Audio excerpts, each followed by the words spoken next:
Hi hello friends, welcome back to our channel.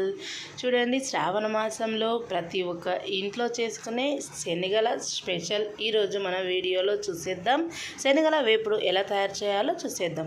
ముందుగా ఒక కుక్కర్లో లేదా ముందు ఒక బౌల్లో నైట్ అంతా శనగలను నానబెట్టి పెట్టుకోవాలి. శనగలు నానబెట్టిన తర్వాత మార్నింగ్ శనగల్లో మీరు కావాలనుకుంటే ఒక కప్పు పల్లీలు వేసుకోండి, లేదంటే స్కిప్ చేయొచ్చు అనమాట. ఓకేనా ఫ్రెండ్స్, ఇప్పుడు నేను అయితే ఒక కప్పు పల్లీలు వేసుకొని వీటిని 5 విజిల్స్ ఉడికిస్తున్నాను.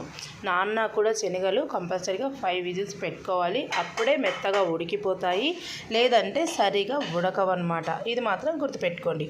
ఇప్పుడు విజిల్ వస్తూ ఉంటుంది. ఇప్పుడు పక్కన స్టవ్ మీద ఒక కడాయి పెట్టి 2-3 టేబుల్ స్పూన్ల ఆయిల్ని ఈటెక్కనివ్వాలి.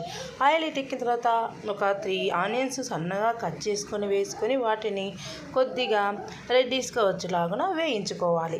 ఇలా వేగుతూ ఉండగా పక్కన మనకు విజిల్ వచ్చేసి ఉంటుంది కదా, మరి పక్కన విజిల్ తీసుకొని పక్కన పెట్టేసుకుందాం.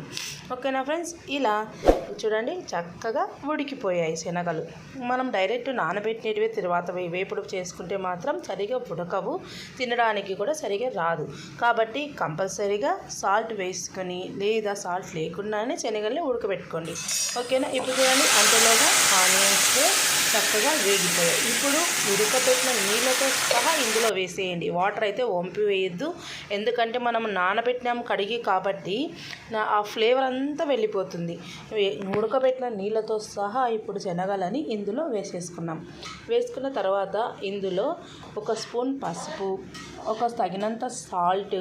ఒకవేళ మీరు ఉడకబెట్టేటప్పుడు సాల్ట్ వేసింటే ఇందులో మీకు అవసరం ఉండదు. నేను ఉడకబెట్టేటప్పుడు వేయలేదు కాబట్టి నేను ఇక్కడ సరిపడంత సాల్ట్ వేసాను. కొద్దిగా అల్లం వెల్లుల్లి పేస్ట్ లేదా అల్లం కొత్తిమీర లేకపోతే అల్లం వెల్లుల్లి పేస్ట్ ఒక స్పూన్ వేసేసుకోండి. ఈ మూడింటిని బాగా కలిపి ఒక అర నిమిషము ఉడికించుకోవాలి. అంటే ఈ శనగలకి ఈ పసుపు, ఉప్పు, అల్లం పేస్ట్ ఫ్లేవర్ అంతా పట్టేలాగున కాసేపు మూత పెట్టి ఉడికించుకోవాలి. ఉడికించుకున్న తర్వాత మూత తీసి ఇందులో ఒక స్పూన్ కారం, అంటే మీరు ఎంత తినగలరో అంత సరిపంత కారం, నేనైతే ఒక స్పూన్ వేసాను సరిపోతుంది. ఇప్పుడు స్పూన్ కారం వేసి వీటిని కలిపేసుకోండి. తర్వాత మనకి దగ్గర కొబ్బరి పొడి మసాలా ఉంటే కొబ్బరి పొడి మసాలాను కూడా ఇందులో యాడ్ చేసేసుకుందాం.